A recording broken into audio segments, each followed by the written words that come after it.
मंत्रियों के चुनाव के वक्त और ये भी बताया कि होना चाहिए। चमोली के पोखरी ब्लॉक में बादल फटा है। ताली अंसारी गांव में कुदरती आपदा में एक इंजीनियर की मौत हो गई, जबकि 3 लोग घायल हैं।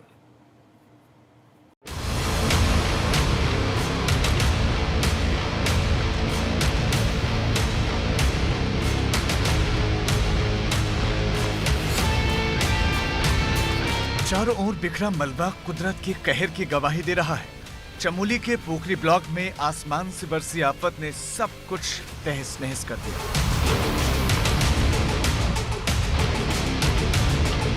ताला अंसारी गांव में बादल फटने से एक मकान के ऊपर मलबा गिर गया।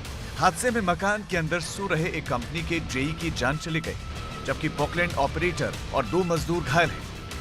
ये ताली कंसारी में रात में बहुत ही भारी बारिश से पंचायत घर में डूब गया था और वो पूर्व से ही वहाँ पे कुछ पीएमजीएसवाई के कुछ वर्कर्स वहाँ पे निवासरत थे। तो उनमें से एक श्री मयंक सेमवाल, इनकी मृत्यु हो गई और इसके अतिरिक्त 3 अन्य लोग वहाँ पे थे जो अभी घायल हैं और उनको सीएचसी कोटली में भर्ती किया गया।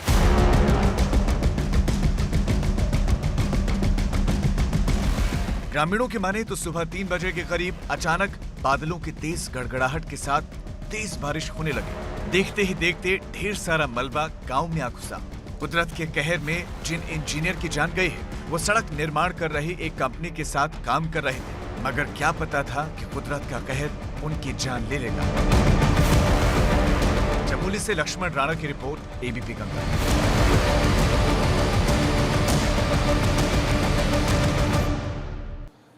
इधर बड़कोट में कुथनौर के पास बंद पड़ा नेशनल हाईवे 94 खुल गया है। नेशनल हाईवे पर 24 घंटे बाद आवाजाही शुरू हो गई है। पहाड़ी दरकने से हाईवे पर भारी मात्रा में मलबा गिरा, इससे रोड बंद हो गई, मगर मलबा साफ होने के बाद रोड को खोल दिया गया है। रोड पर हल्के और भारी वाहनों की आवाजाही भी शुरू हो गई।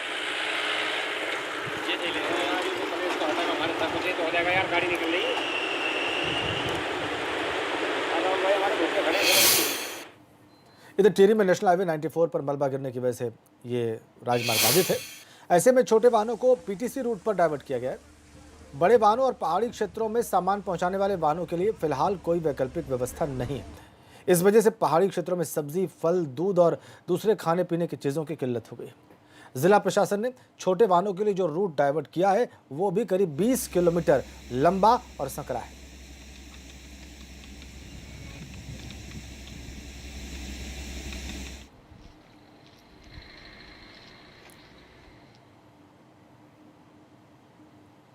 देखिए आप, जो नेशनल हाईवे 94 बाधित है उसे कैसे क्लियर करने की कोशिश की जा रही है।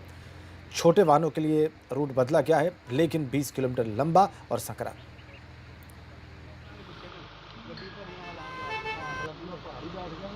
परेशानी हो रही है यहाँ पे। ग्राहक जो भी आ रहे हैं बस दूध ब्रेड वगैरह मांग रहे हैं, तो उपलब्ध है ही नहीं, तो कहाँ से दे। पहले कोरोना की वजह से, लॉकडाउन की वजह से काम ठप था, यहाँ पे कुछ काम नहीं चल रहा था।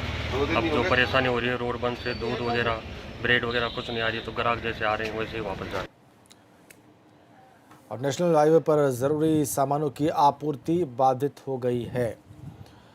आगे बढ़ते हैं। उत्तराखंड में मौसम विभाग ने एक बार फिर से भारी बारिश का अलर्ट जारी किया है। प्रदेश के 8 जिलों में भारी बारिश की चेतावनी जारी की गई है।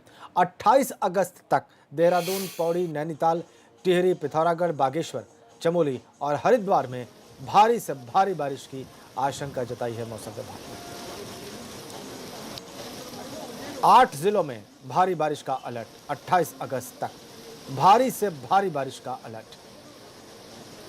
28 ये जो 3 दिन है, तो इसमें जो बारिश की एक्टिविटी है वो और बढ़ेगी, डिस्ट्रीब्यूशन भी बढ़ेगा, इंटेंसिटी भी बढ़ेगी। तो डिस्ट्रीब्यूशन तो मैं कहूँगा कि ज़्यादातर जगहों में 26, 27, 28 को जो है हल्की से मध्यम बारिश देखने को मिलेगी।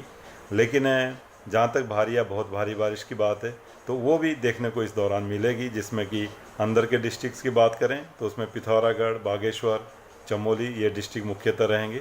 फिर जो हमारे प्लेन्स वाले या उनसे जो लगे हुए डिस्ट्रिक्ट है, खासकर देहरादून है, पौड़ी है, नैनीताल है या टिहरी, हरिद्वार, इनकी बात करें तो इनमें भी संभावना है कि हैवी रेंज जो है इनमें भी या वेरी हैवी तक की भी जो है एका दुका जगहों में इन डिस्ट्रिक्ट्स में मिलने की संभावना है। चलिए अब आगे बढ़ते हैं।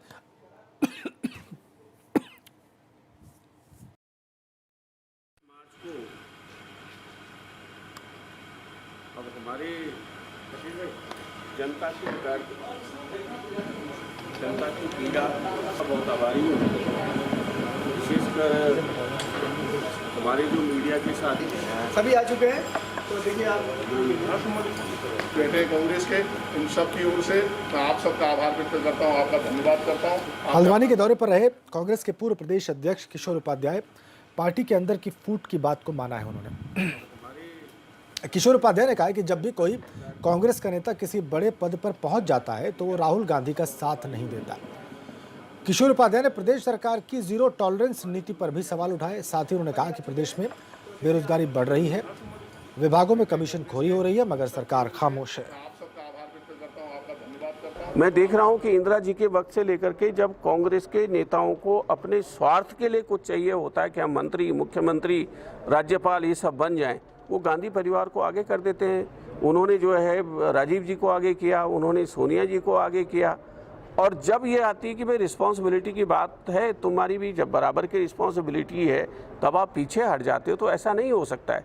अगर आप चाहते हैं कि राहुल गांधी जी अध्यक्ष बने, तो जितने इस समय पद पर बैठे हुए लोग हैं, तब चाहे वो मुख्यमंत्री हैं, तब चाहे CWC के मेंबर हैं, तब चाहे प्रदेश अध्यक्ष हैं, तब चाहे CLP के लोग हैं, उनको पहले उन पदों से इस्तीफा देना चाहिए और राहुल गांधी जी को कहना चाहिए कि आप अपने हिसाब से, अपनी सोच के हिसाब से जो है कांग्रेस बनाने का काम करें। इस समय जिस तरह से भारतीय जनता पार्टी की राज्य में सरकार और इसके मुख्यमंत्री, इनके मंत्री जिस तरह से प्रदेश को लूटने का काम कर रहे हैं, इस समय लोगों को मलहम लगाने की ज़रूरत थी। जो बेरोज़गार हैं, 15 लाख लोग बेरोज़गार घूम रहे हैं, 60% जनता बेरोज़गार हो गई है। पर्यटन लगा लो, परिवहन लगा लो, ठेकेदारी लगा लो, आप किसी भी क्षेत्र में चले जाओ कि फैक्ट्रियां जो नरेंद्र तिवारी जी के वक्त में हम लोगों ने लगाई थी, सब की सब बंद हो गई हैं। लोग इस समय गहन अवसाद के दौर से गुजर रहे हैं और उसमें 60 से ज़्यादा लोगों ने जो है यहाँ आत्महत्या कर ली है और सरकार सोई हुई है वहाँ पर जो है कैंट में जो है अपने बंगले में। और 2022 के विधानसभा चुनाव को लेकर उत्तराखंड में आम आदमी पार्टी एक्टिव होने लगी है। कोटद्वार और अल्मोड़ा में आम आदमी पार्टी के कार्यकर्ताओं ने विधायक कुंवर प्रणव सिंह चैंपियन की भाजपा में वापसी का विरोध किया। आप कार्यकर्ताओं का कहना है कि चैंपियन ने कई बार देवभूमि को शर्मसार किया है, उनकी वापसी से भाजपा की छवि पर भी दाग लगता है।